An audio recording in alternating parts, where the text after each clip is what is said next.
Qui su Radio Libertà, allora errare humanum est, perseverare autem diabolicum.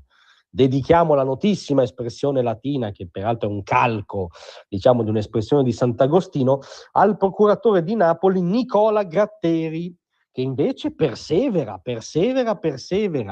nel diffondere fake news, nel proporci scivoloni involontari, comunque nel diffondere falsa informazione relativamente al referendum sulla giustizia del 22-23 marzo. Brevissimo riassunto delle puntate precedenti.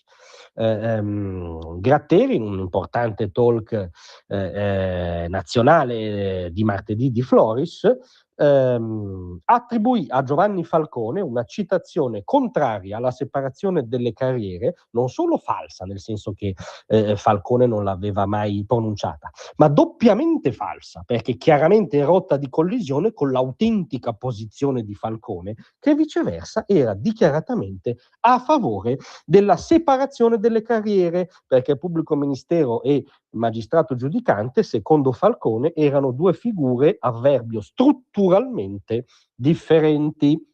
Poi ci ha proposto l'illuminatissima tesi per cui a votare sì saranno massoni deviati, imputati, indagati, in ogni caso non persone per bene.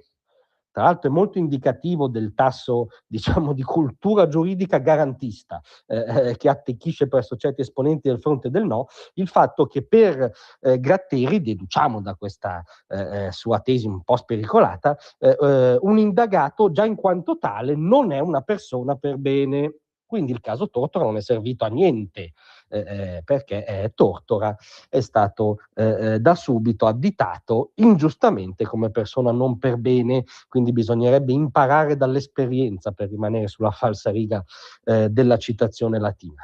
Ma veniamo invece all'ultimo per ora, intendiamoci, non sottovalutiamo le capacità di Gratteri, all'ultimo episodio della saga, che lo ha visto protagonista sempre sulla 7, dove forse un certo eccesso di confidenza, visto il clima amicale, a volte lo tradisce, era ospite a In altre parole, il programma di Gamellini, il quale in chiusura ha chiesto a Gratteri: voglio chiudere con un sorriso. Da procuratore di Napoli è contento che Sal da Vinci abbia vinto il festival?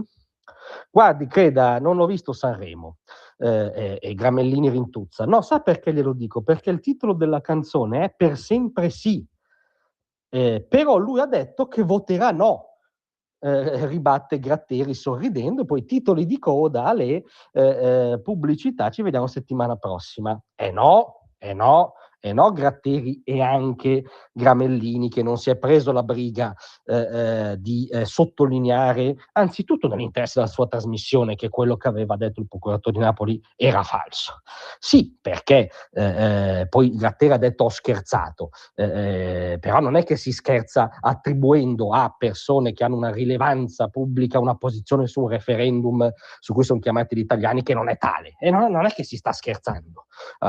Quindi o scherzava o ha ripreso l'informazione da una pagina social, come sottolinea il comitato Si Riforma citandola, che è la pagina dei socialisti gaudenti, e quindi già dal nome, no, si dovrebbe intuire che si tratta di una pagina fake, ironica, che produce contenuti improprio ironici, non che riprende contenuti autentici.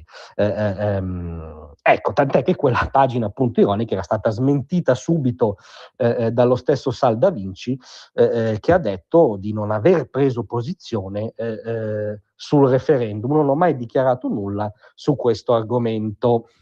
Capite che, come dire, ha perseverato parecchio il procuratore Gratteri, e noi coltiviamo solo una speranza, cioè che nelle inchieste che ha guidato, di cui è stato protagonista, che non sempre, diciamo, poi sono approdate a condanne, diciamo che le persone coinvolte da inchieste di Gratteri e poi uscite pulite è una percentuale non irrilevante, ma non dubitiamo della buona fede, speriamo solo che nelle sue inchieste abbia un po' più di accortezza, di prontezza di verifica, un po' meno disinvoltura di quelle che mostra attribuendo a destra e a manca posizioni false, oggettivamente false, sul referendum.